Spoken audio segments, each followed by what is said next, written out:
जो मुस्कुरा रहा है उसे दर्द ने पाला होगा, जो चल रहा है उसके पाँव में छाला होगा। बिना संघर्ष के इंसान चमक नहीं सकता, जो जलेगा उसी दिए में उजाला होगा। संघर्ष, क्यों बचे संघर्ष से? संघर्ष ही तो जीवन की आत्मा है। जितना कठिन संघर्ष होगा उतनी ही शानदार जीत होगी। एक बार एक किसान भगवान से बहुत नाराज हो गया। किसान बहुत मेहनती था, बहुत मेहनत से वो खेतों में अनाज उगाता, उसकी देखभाल करता, पर अक्सर उसकी फसल खराब हो जाती। कभी सूखा पड़ जाता, कभी बाढ़ आ जाती, कभी ओले, कभी तेज धूप, कभी आंधी। कोई न कोई कारण बन ही जाता कि उसकी फसल खराब हो जाती। एक दिन उस किसान ने गुस्से में आसमान की तरफ देखकर भगवान से कहा, हे ईश्वर, आपको लोग सर्वज्ञाता मानते हैं कि आप सब जानते हैं, कहते हैं कि आपकी इच्छा के बिना पत्ता भी नहीं हिलता, पर मुझे तो लगता है कि आप छोटी से छोटी बात भी नहीं जानते। आपको तो ये भी नहीं पता कि खेती बाड़ी कैसे करते हैं। अगर आप जानते होते तो असमय जो बाढ़, आंधी, तूफान आते हैं वो कभी नहीं आते। आप नहीं जानते कि कितना नुकसान उठाना पड़ता है हम किसानों को। यदि आप मेरे हाथ में ये शक्ति दे दें कि मैं जैसा चाहूँ वैसा मौसम कर दूँ, फिर आप देखना कि मैं अन्न के भंडार लगा दूंगा। भगवान इस किसान के तीखे वाक्य सुनकर मुस्कुरा रहे थे और वो किसान के सामने प्रकट होकर बोले, मैं आज से तुझे ये शक्ति देता हूँ कि अपने खेतों पर तुम जैसा तुम्हारी इच्छा हो वैसा मौसम कर दोगे। मैं बिल्कुल भी दखल नहीं दूंगा, तुम्हारी इच्छा से सब कुछ होगा। किसान बहुत खुश हो गया। उसने गेहूं की फसल अपने खेतों में बोई। जब उसे लगा खेतों को धूप चाहिए तो खेतों को धूप मिली, जब पानी बरसना चाहिए तभी पानी बरसा। आंधी, तूफान, बाढ़ कुछ भी उसने अपने खेतों पर आने नहीं दिया। किसान के खेत में इस बरस ऐसी फसल हुई जैसी कभी नहीं हुई थी। ऊंची, हरी भरी, लहलहाती फसल। मन ही मन वो बहुत खुश हो गया और सोचने लगा, अब सबूत के साथ दिखाऊंगा भगवान को कि इसे कहते हैं शक्ति का सही उपयोग। मेरी सफलता देखकर उन्हें अपने नियम जरूर बदलने पड़ेंगे।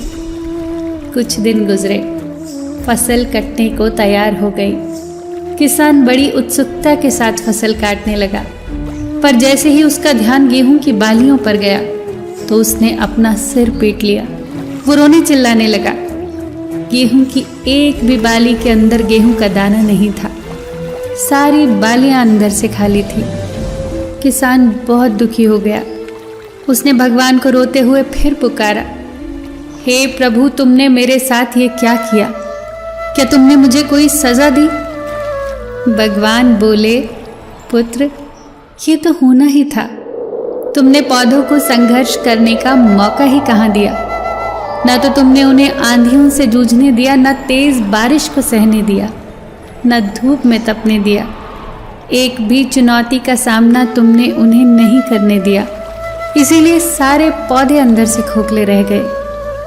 जब आंधी, तूफान, तेज बारिश, धूप पड़ती है तभी ये पौधे अपने अस्तित्व को बचाने के लिए संघर्ष करते हैं और इसी संघर्ष से एक बल पैदा होता है जिसमें शक्ति होती है, ऊर्जा होती है, और यही ऊर्जा फूटती तेरी बालियों में गेहूं के दाने की तरह जो नहीं फूटी।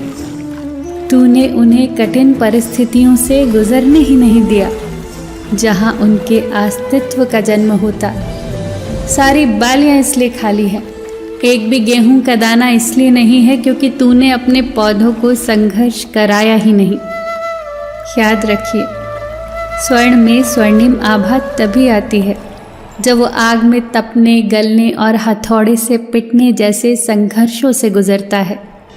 कोयले का टुकड़ा हीरा तभी बनता है जब वो उच्च दाब और उच्च ताप की मुश्किल परिस्थितियों से गुजरता है।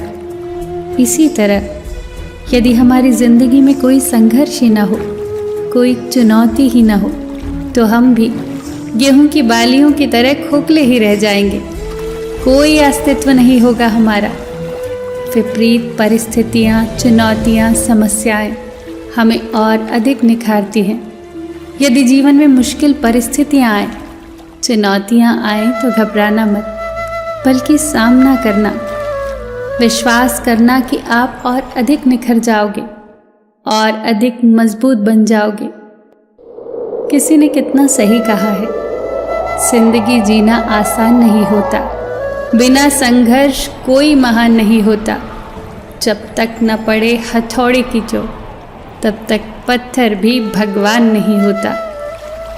फिर मिलेंगे दोस्तों अगली वीडियो के साथ। तब तक के लिए अपना ख्याल रखना और हमेशा मुस्कुराते रहना।